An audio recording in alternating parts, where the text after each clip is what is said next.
guys! Today I'm going to teach you all about the new buttons and buttonhole features in Marvelous Designer 6. The buttons are really cool and there's a lot that you can do with them. So let's get started. I'm going to use this shirt as an example to add some buttons. Now I'm going to go over all the different buttons that we have here and what they all do and how to use them, etc.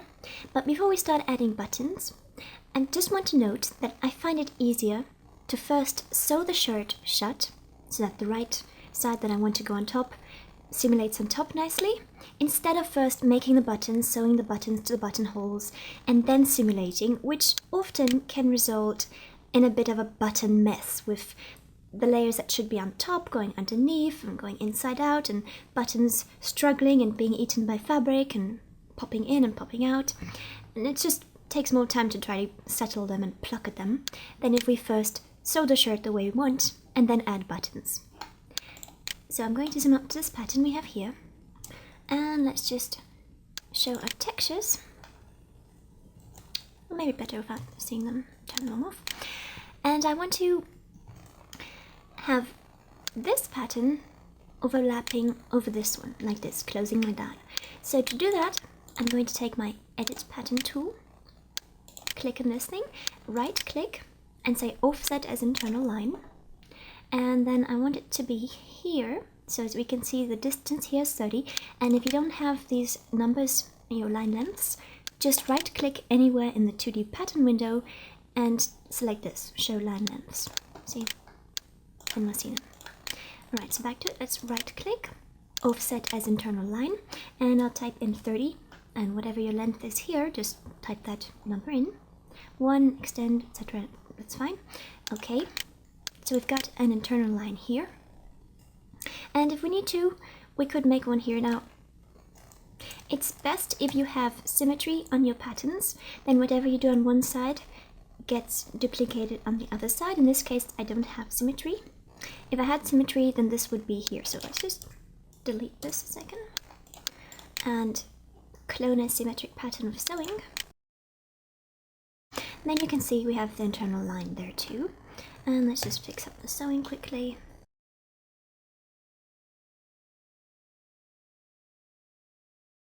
Alright, so these are symmetric now.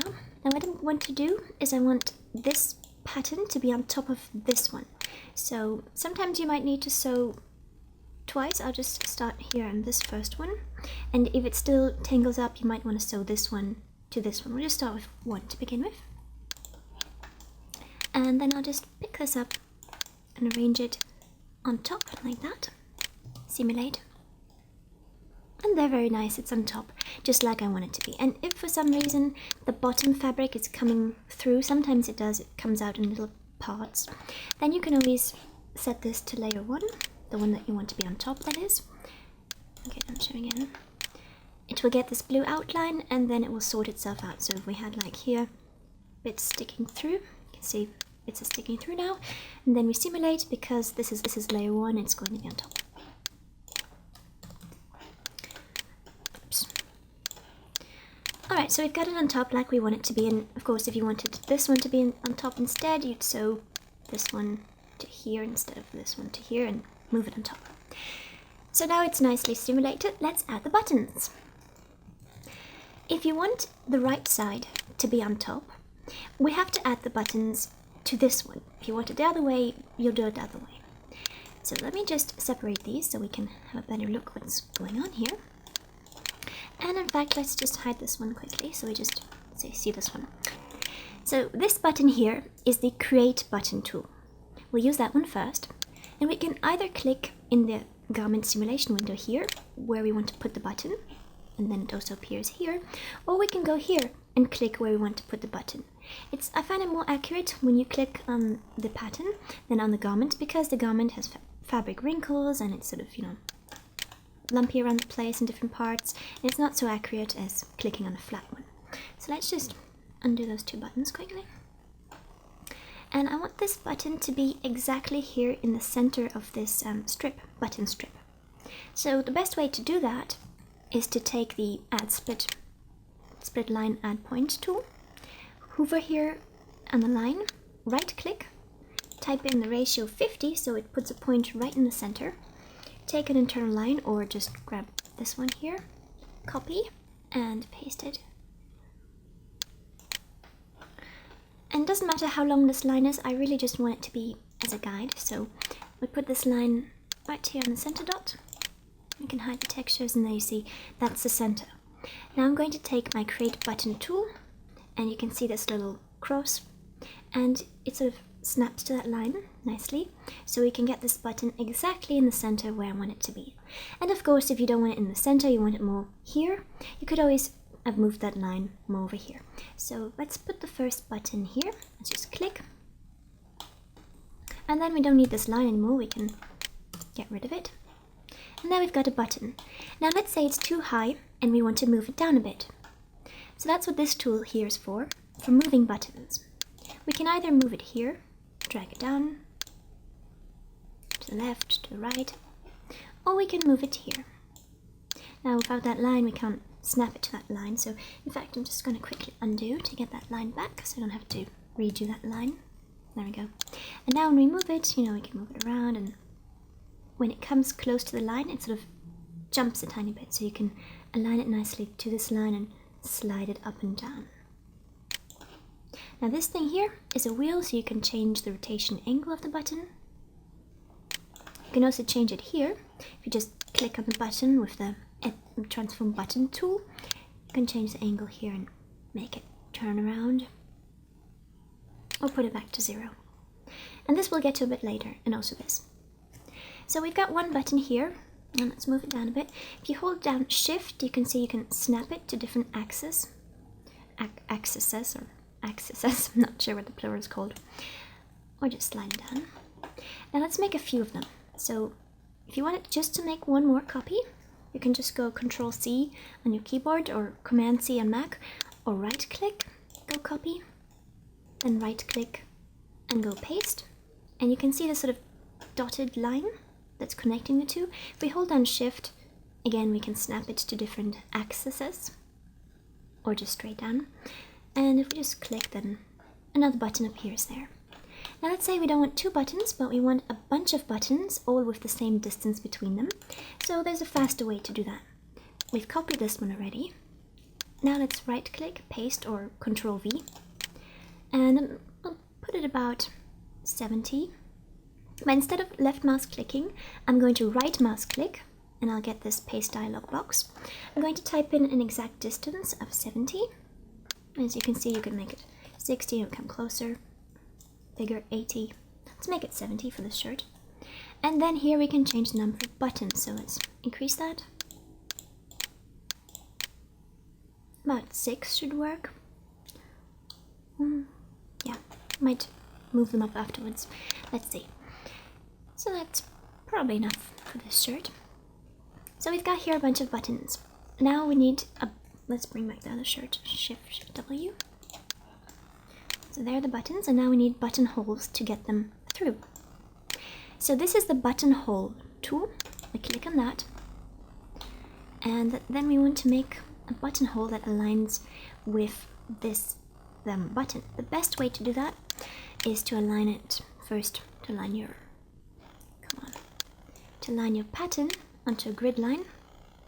And let's hide the texture. Let's align that cross in the button nicely on this grid line, and you can change your grid in 2D pattern window properties. Distance here to 5 or 10. Right, so putting this one just here and then sliding it across to make sure it's in the same height like the other one. Then take my buttonhole tool, you can hide this, and then I'm going to click here. And there we've got a buttonhole. Let's see what that looks like. I made a buttonhole before, that's why it's this purple color that matches my shirt. Otherwise, you would get this gray one. Here we go. And we'll get into changing the colors and everything in a moment too. First, let's make the buttonholes. So if I want to duplicate this one like we did with the buttons, I'll go to the Edit Button tool, which also edits the buttonholes. I'll go copy again. And then I'll go here, paste, right click, and let's type in again 70. and the number of copies to match the number of buttons. And you want to make sure to have the same distance as you did for the buttons, so just remember what distance that was, because if you do a shorter distance or a longer distance on the buttonholes and then you sew them together, you're going to get a lot of bunches in your fabric and very unhappy buttons.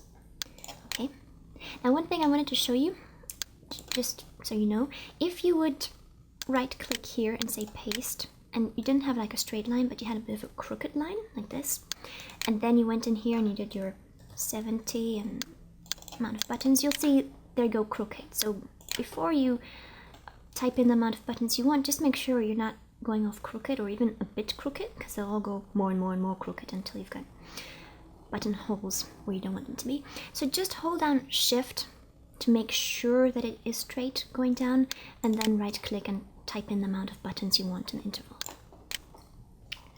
Alright, let's just hide my line lengths, they're getting a bit distracting.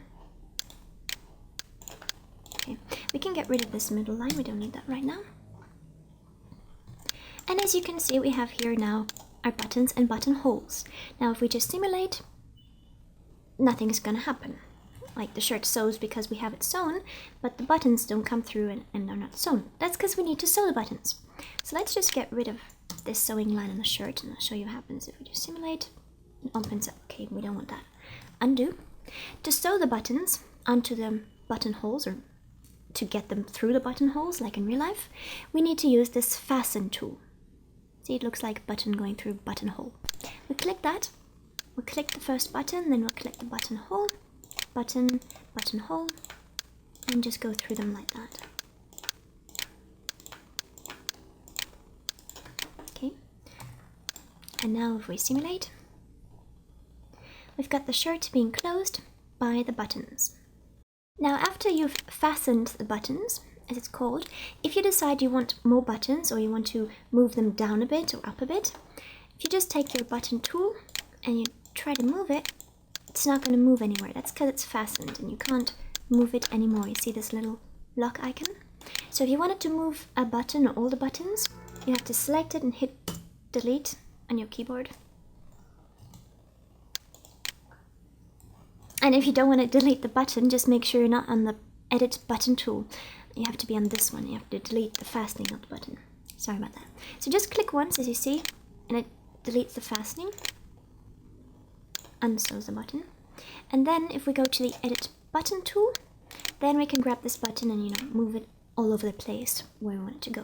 And if we want to move all of the buttons down and the buttonholes the same distance, let's just unfasten these things. Come on. And then take the edit button tool, select all of these, and then we can use our arrow keys to nudge them down, or hold them and drag them down like that. And remember to fasten them again before you simulate. Let's undo that simulation and fasten them again.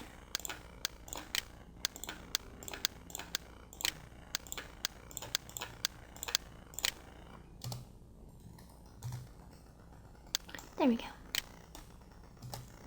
Now let's take a look at the options that we have in the property editor. So I'm going to click on this button here, and we looked at angle already. Now let's look at thread length. So what is thread length? Let's take a look at it from the side. If I type in here 2, enter, let's type in 5 so you can see it a bit better. The button sort of hovers in the air, and if we simulate, it's still hovering there in the air. So that might be nice if you want ghostly buttons. But the real use is not for ghostly buttons, it's if you have thick material. So let's put this back to 0. And let's say we have some really thick material, like a thick jacket of some sort, or some kind of thick woolly thing.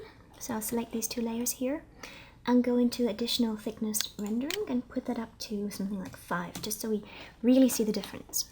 Now let's come up close and you can see we've got very thick fabric. And what happens now is that the buttons are sunk into the fabric. So if we simulate, they're still not coming out. We can tug at them as much as we want, they're still sinking in. And that's just because the fabric is so thick, if we hide this, that these buttons are just, vanishing in it. So that's when this setting here, thread length is really useful. Let's type in 2. There you can see this one came out a bit. He's still being eaten a bit. See, he's sinking in. That's because this thickness is 5, so we want to match it. 5. Simulate. And it's almost not being eaten. Let's even make it 6. And there, now the button is sitting on top of the fabric. And if we did that to this one here too, maybe 6. He's no longer being swallowed like the rest. So that's really when you want to use thread length, is when you have really thick fabric and they're sort of being gobbled up there. I'm going to put my fabric back to 0 here, and then we can also put the thread length down. We don't need hoovering buttons. Put that to 0. And if you get these buttons messed up like that, gobbled up, when it's not fabric thickness that's gobbling them, but just stimulation or something, some changes you did, you have 2 options. You can either grab the button, pull it out, and simulate, which usually does the trick. Or if it's really an extreme case and that doesn't work, you can right click, say reset 3D position, then simulate. That does the trick too. Now let's explore the other options that we have with the button. So if we right click, we have copy, we have delete, which is pretty obvious what that does. We also have deactivate, freeze, and flip. Let's look at flip first. This button, as you can see, looks different than this one, and that's because this is the back side. So sometimes doing simulation or doing pulling around at your buttons if they get tangled, you could run into a situation where the button flipped over and you're seeing his back side. You see here has a rim and this one doesn't because he's upside down. I mean back to front. So the easiest thing is just to right click and say flip, and his front side comes out, and simulate, and there he is sitting happily. And let's look at what deactivate does. Deactivate makes MD think that there's no button there, and fabric can go right through it as if it sort of doesn't exist. Though it's still sewn, you can see it's still holding the shirt, but the actual button, let's just hide her so we can have a look in here. The actual, alright, it's not so easy to see. The actual button is underneath there, out of sight. There we can see it. Now if we activate it, and then simulate, it's gonna pop out through it, struggle a bit. We can help it along by pulling at it or resetting the 3D arrangement. If we freeze the button, it's just like freezing any pattern piece. It's going to turn blue and it's not going to move. So you can pull at the fabric as much as you want, but the button is not going to move. And if the button is fastened, as it is in this case, it's this one here I think, then the shirt will not move around it because it's sewn. Now if it's not fastened, let's unfasten it.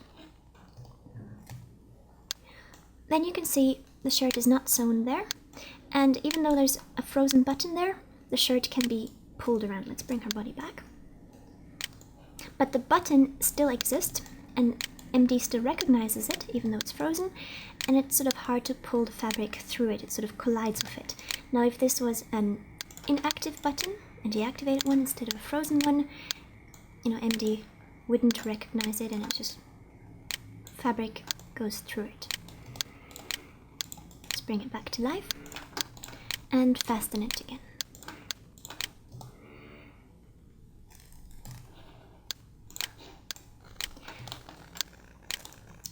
Now let's look at the property editor settings for the buttonholes. I'm going to use my edit button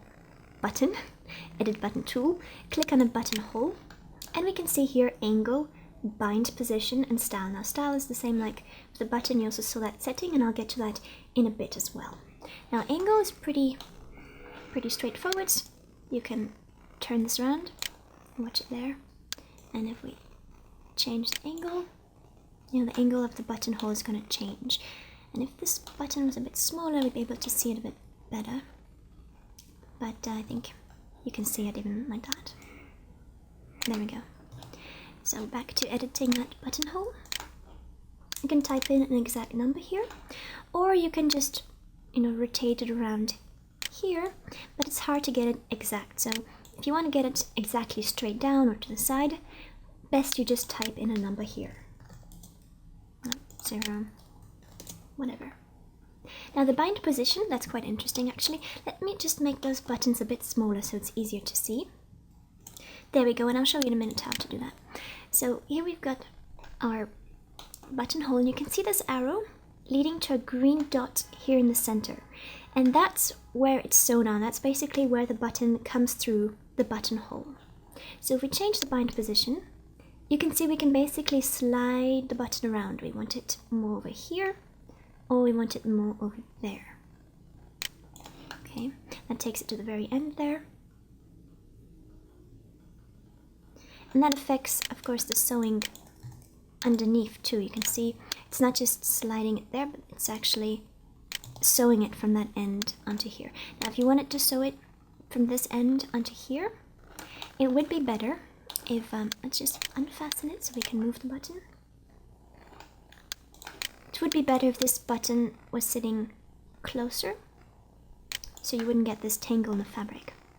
Alright, so we want to sew it here, we want this to be closer. If we want it to sew it onto here, we want this button to be closer to this edge, just so that when this lies on top of that, this is closer together and it aligns better. If we've got this button here and we've got it sewing onto here, you can see from here to here it's not exactly lining up underneath each other, and we're going to get a nasty little tangle when we fasten it. Sort of like that, which is not very nice. So let's move this back, take our fasten tool, and it's a bit of a pain that you can't move it after it was fastened, but maybe that will change in another update, maybe not. So move that over there, and it's not exactly aligned anymore, something like that. Then let's sew it first.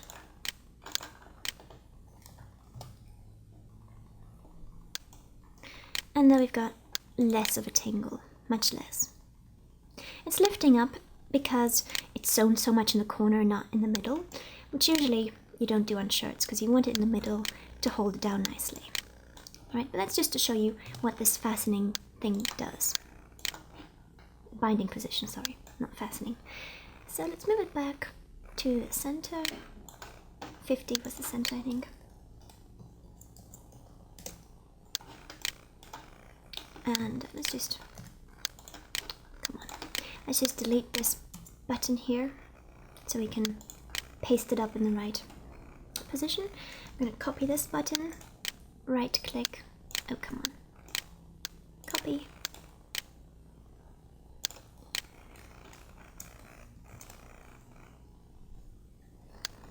and paste. Doesn't want to paste itself. Let's try that again. Nope, does not want to paste. And the reason that it's not letting me copy this here button is because it's again sewn onto this one, and when things are sewn you can't move them, you can't copy them or do anything of the sort. So again, unfasten, select it, Control C, Control V, and we can hold down Shift and get it exactly where we want it to be, which was 70 millimeters, and that should align nicely onto that. And then we can fasten all of these buttons again. And there we go, back to how it was before. Alright, so now let's take a look at more of these button settings, how to change size, how to change color, texture, as well as different kinds of buttons. So if you look up in the object browser, you can see this tab here called button, and there's one called buttonhole. Let's head over to button, and there you can see we have a button called default. Now this is very similar to working with fabrics, where you can press the add button to add another fabric and drag and drop that onto parts of your clothes. And that's very similar to how this works. So let's just go into here to the default one, and let's select a different shape button. Let's say we don't really like this one. We click on this icon here, and we can select from the available buttons. We can select this ring, then all of them become rings. We can select different kind of a button, this kind of a button, or even a star if we wanted to have a star button. Or let's say we want to have this one with sewing. Where is it? I think it's, no, not that one. This one. I like that with the sewing threads, it looks more real, I think. And to change the size, you can just type in here any size you want, 20, 15 maybe. 15 looks good. And simulate and arrange itself. Now the weight here is how heavy your buttons are. Now the heavier they are, the more they're going to weigh down on the fabric. So let's type in something big like 5. Simulate. And you can see they're all sinking there. So even do it dramatic like 20. Boom, down they go. And that's good if you want things to hang heavily. You can see they're all sort of almost falling off the strings there, dragging down. But you don't want to overdo it. Alright, so let's bring this back to normal. It was, I think, 0.2. There we go. Now we can really change how these buttons look. First we can just change the basic color. We can sample a color from the clothes to make them match. And then just make it a bit darker if we want, or a bit lighter. Let's make it a bit darker. We can change we can add a diffuse map if we want. So if we wanted to put a texture in it, we could load in some kind of metal, and it's a bit too dark to see it now. Metal texture, and if we put it to white, we'll get that texture's exact color, and if we tint it, then we get this kind of tinted texture. And there's all kinds of nice textures you can find online. Wood to make some nice buttons, or different kinds of grunge. I like this one. Let's make this a bit darker. Something like that. And it's best if the textures are sort of even, not too light in one corner, because it otherwise looks a bit strange. Let's bring this one in. Then you can also change the ambient color, which if you make it too bright, it sort of looks very fake. So I find it best to leave it on black. The specular color is the reflection, so if we bring it up to white, you can see it's very reflective. We can also tint it, so let's just remove this texture.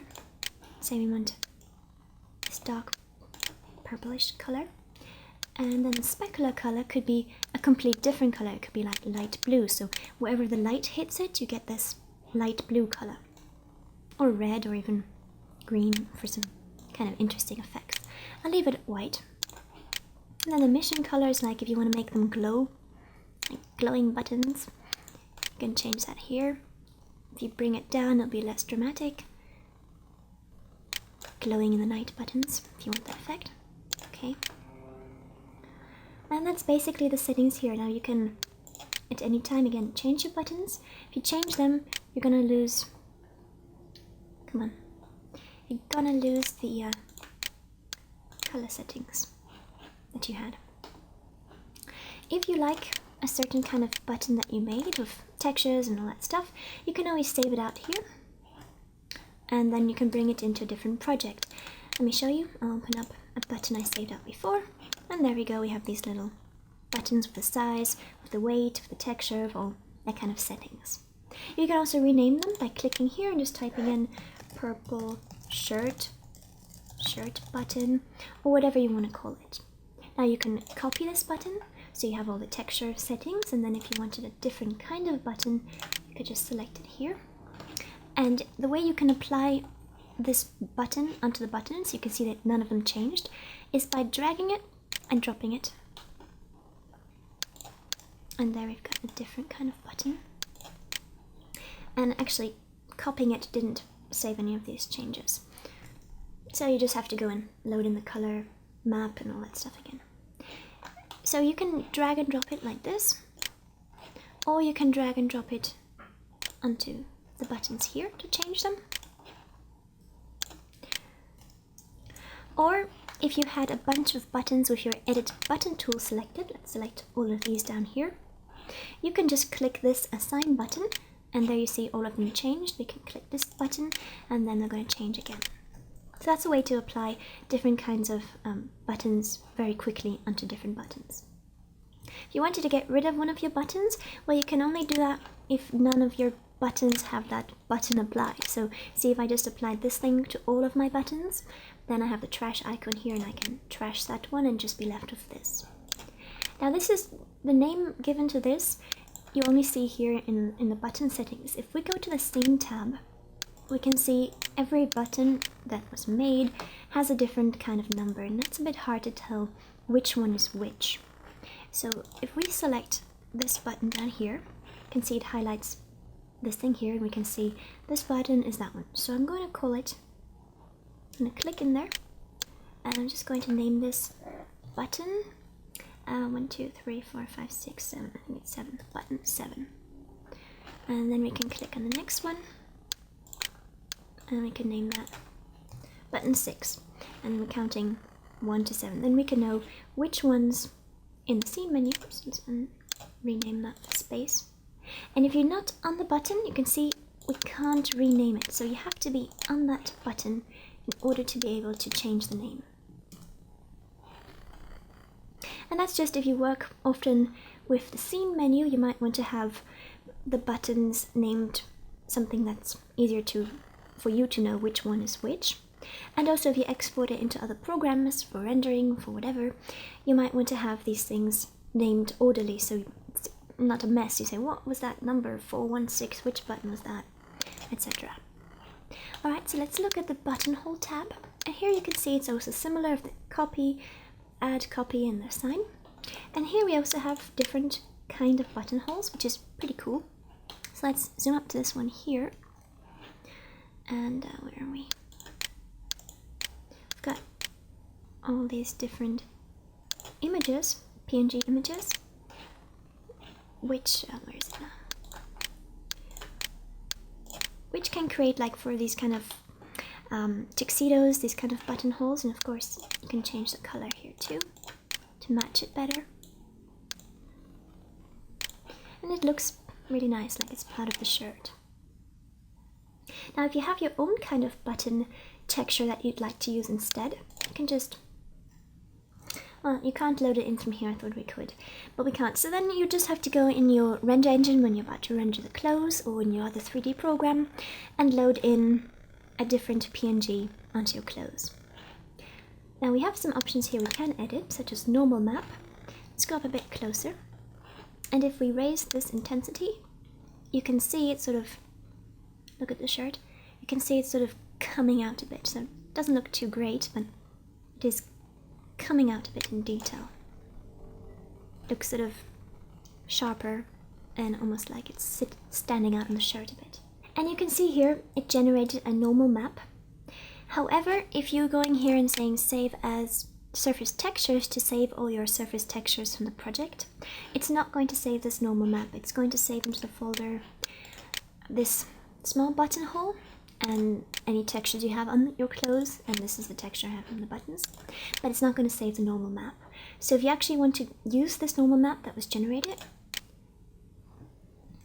well, you can't. You'll have to create it in another program, like Shader Map, and then you can really control it much better too than in MD. This is more like, I guess, for visualization purposes, unless in an update they'll make it possible to export this too. Now if you don't want the normal map effect, you can either just type in here 0 and it will go away, or you can press the reset button and it will go away. Or if you want to bring in your own normal map that you made, for instance with Shader Map, Crazy Bump, or some free online map maker, you can just click this and bring it in. Now I think one should be able to bring in your own texture, and maybe it's just a bug that you can't do that now. See, nothing happens when I click that. So maybe in the future you will be able to click this icon and bring in your own buttonhole custom texture, so you can have your own shaped buttonhole any way you want, a heart or star, whatever. And if that is the case, then you can click that, bring it in, and then the desaturation here, like in the fabrics, you can see it turns white, and you can control the shadow intensity and the brightness intensity, and then change the color to anything you want. And you'd want to desaturate it if your texture is anything but grayscale, such as a green buttonhole you made once and you want to use it now and you want it to be pink. then you'd have to desaturate it, and then you can put your color over the black and white version. But really it's better you just make a black and white one in Photoshop buttonhole to begin with. Alright, so that's the texture color things, and you also have specular color if you want to make it shiny, though I don't really recommend that because fabric is never really shiny unless it's plastic. As you can see, it looks very weird, almost like a sticker instead of like fabric. So let's put this back on something that looks more like a shirt buttonhole. Change the color. And there we go. Now we can also make different buttonholes, so let's just add another one, change it. And like with the buttons, to apply it, we just have to zoom in and drop it, and there you see we have that other buttonhole. Or we can use the edit button tool to select all the buttonholes in one go and press this assign button or this one, and then you see we have all of them changed nicely. And like with the buttons, if a specific setting combination you like a lot, you can always save it out. Here you can also change the size, so let's just assign this back onto all of them. It's much, oops, come on. Trash that one. So let's say this is much too big for you. Well, luckily you can go in here and change the size to something much smaller if you want, or much bigger. And there you can really control that.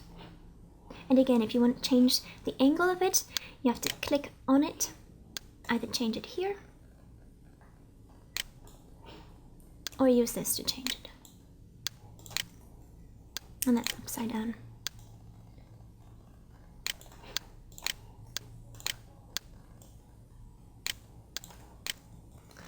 And again, if you want it to be orderly and to know which buttonhole is which, you can always go into the scene menu, click on the buttonhole you want to change, then click in here and type in buttonhole top, sorry, not butthole, buttonhole.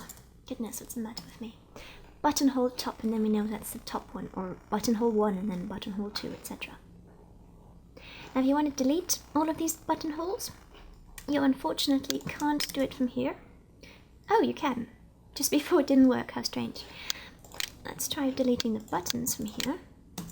No, they don't get deleted. Then you just have to select them with the edit button tool. Sorry, hit delete, and then they're all gone. And of course, you're not limited to just buttons along a button strip. You can make all kinds of interesting designs, even write stuff with buttons. No. Get creative.